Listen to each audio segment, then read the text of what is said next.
Siquen fuuldura kootti.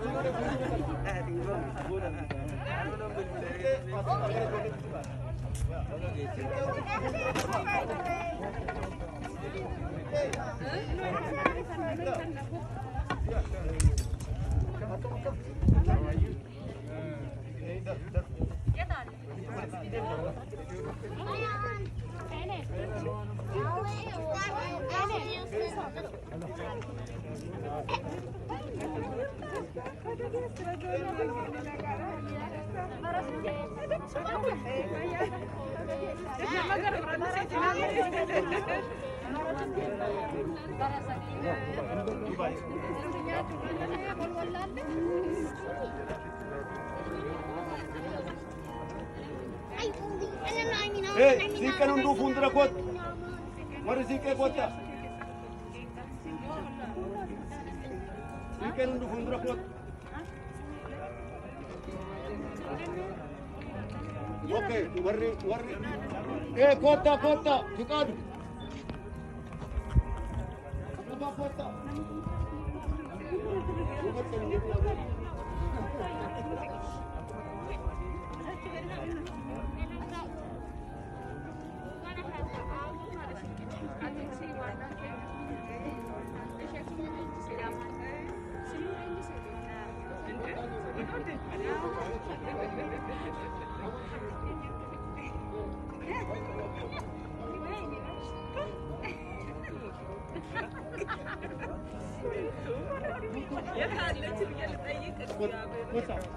Follow me.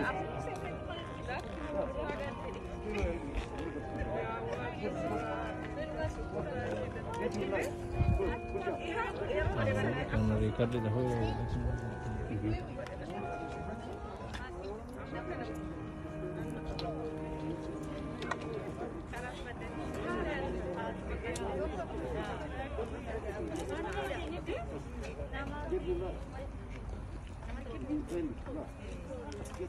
Oh, I'm sorry. Good job. Okay. Warri dhufanii sitti maa dabalaman jalqabe. Fiqaadu irraanfachaa jirra. Dafaa koottaa warri kana si'ee.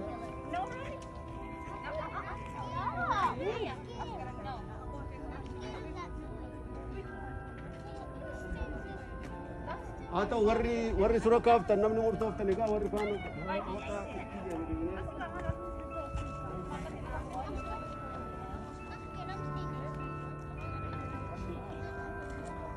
nama kaabaa miti amma duubatti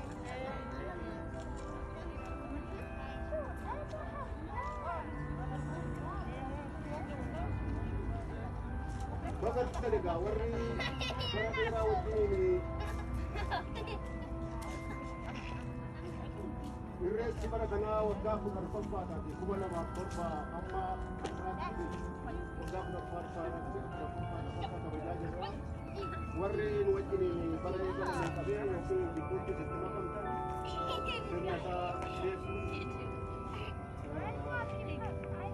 warri moonee har'a haaraa ta'an warra haaraa ta'e amma tokko itti jecha warra wajjin kabajaa jirra.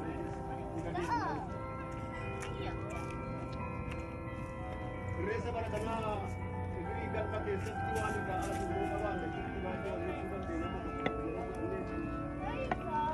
Irreessi bara kanaa akka tokkotti bara irreessi eegalame teessuma irreessa sadii eegalame qabee akka bara kanaa rakkina keessatti kabajamaa jiru. Gadda guddaa miidhaa fi suuqii guddaa keessatti argaa jirra. Ijoolleen Oromoo gaangaa Oromoo qabdu hundarraa haatee irreessa Finfinnee fi irreessa sadii kabajuudha. Biyya baashii handhuura biyya baashii Finfinnee akka isheen guramtee akka ta'uun hin malle ta'aa jirti. Finfinneen dur alaabaa bilisummaatiin miidhagaa turte. Alaabaa leelliftoota sirna nafxanyaa alaabaa PPT'n guutamtee jiru. Warri Irreessa Finfinnee fi Arsadiitti kabajuudhaaf jiru. Warra ijoollee keenya ajjeesu. Warra dhiigni Oromoo dhiigni qeerroo kumaatamaa wayyaanee jalaa bilisoomsee masaraa Minilik isaan kaa'e. Kabajaa dhiigni Oromoo itti godhu gananii nafxanyaa jalatti hiriiran. Dabballoota isaaniitu Irreessa Finfinnee fi Irreessa Arsadii kabajuudhaaf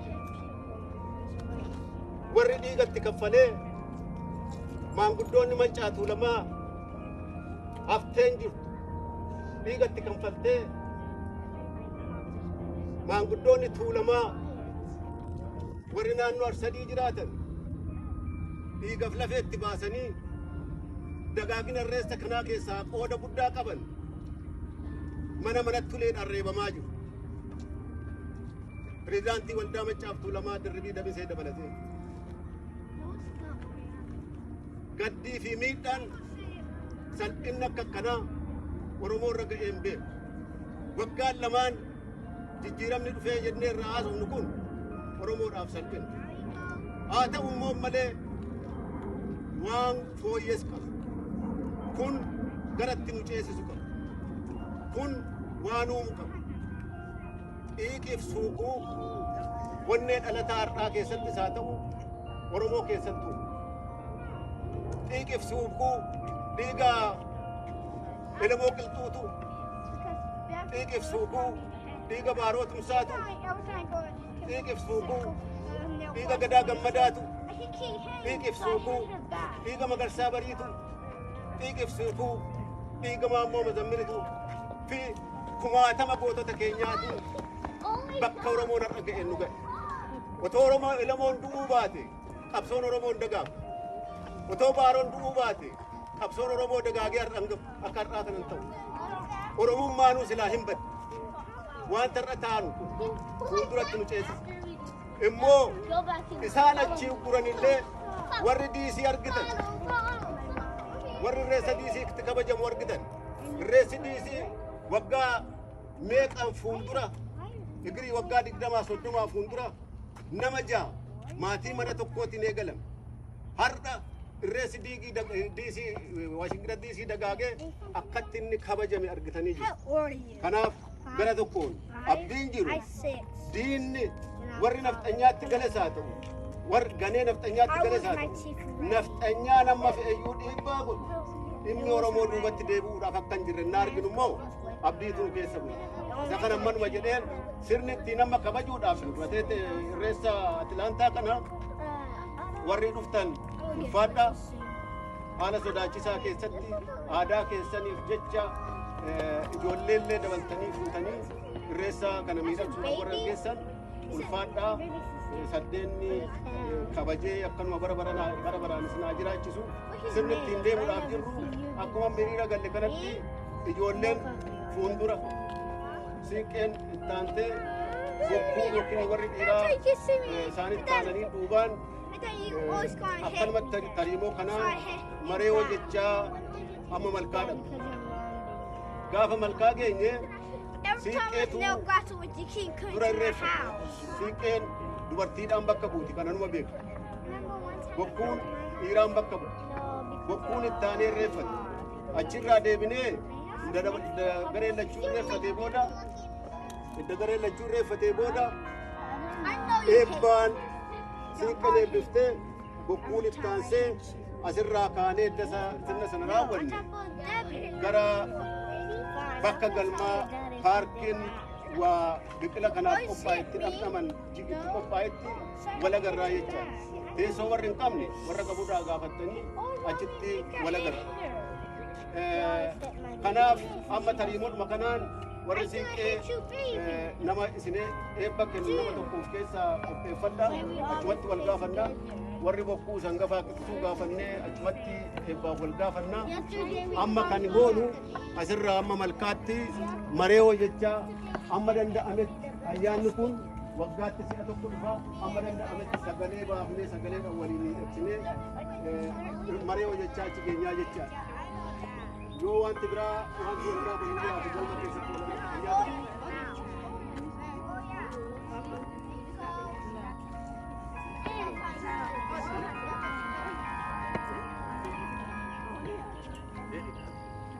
maree hojjechaa gaa maree hojjedha warri siiqqee eegala.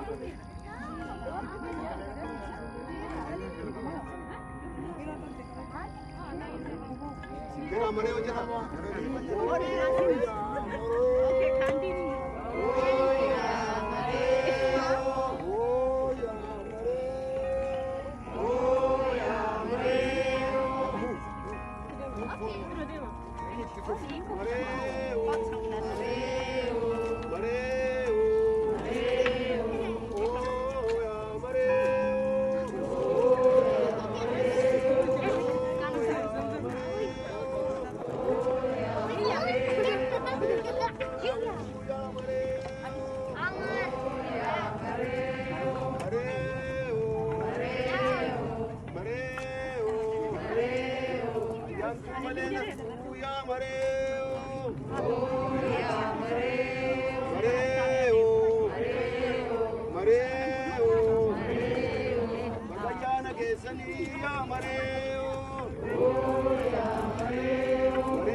Here, Sana.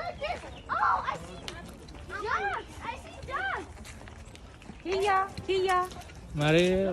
Here, baka. Hindi na lang sige.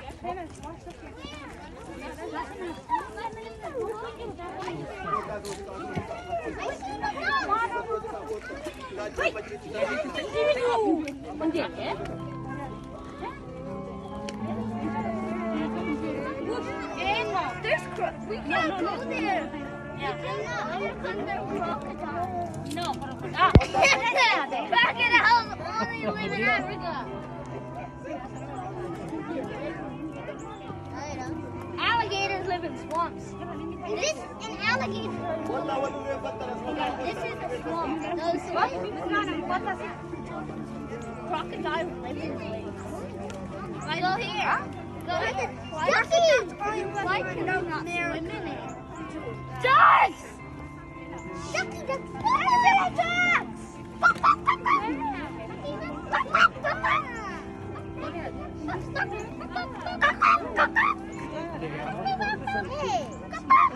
on, ducks! Swim over back here.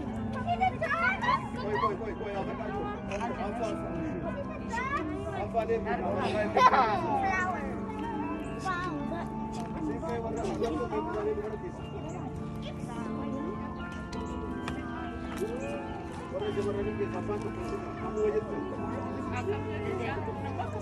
Laphee eebbuu beeksisaa malee.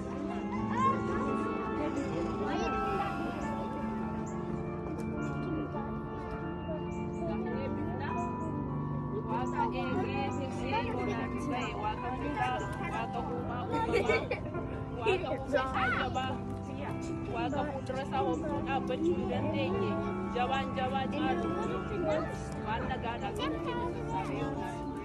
galanni Chicken butt, chicken butt. Eat it in the pot.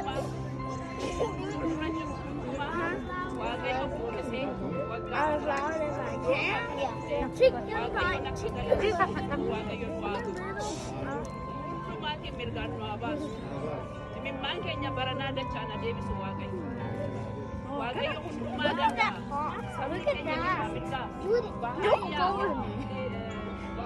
Baay'ee kabaaf kibbaa boo'ee gale. Waaqayyo ammoo hamma dhumaatti si haa ga'u jedhee imimmaan saba Oromoo or alligators. Yeah, or alligators. Because alligators. Waaqayyo ammoo tokko Because alligators live in America. Yesterday I watched. I see an alligator. Right behind you, Kia. Alligators. I see a school of ducks. I see ducks. And I saw alligators. Crocodiles are more stronger. Yeah, you're right. Crocodiles kill alligators. Huh? Crocodiles get out. Yeah, they're stronger and they're longer. Yeah, you're right. Alligators. Alligators are long. Crocodiles are alligators. Crocodiles are. I'm a share. I'm gonna take that. No, not that. I'm gonna put that down.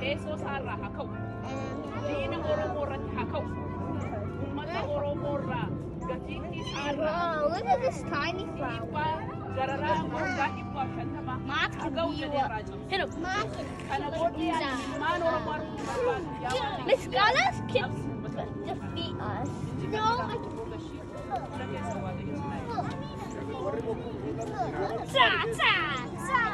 We're gonna throw this in the water, guys. Throw it. No, not water.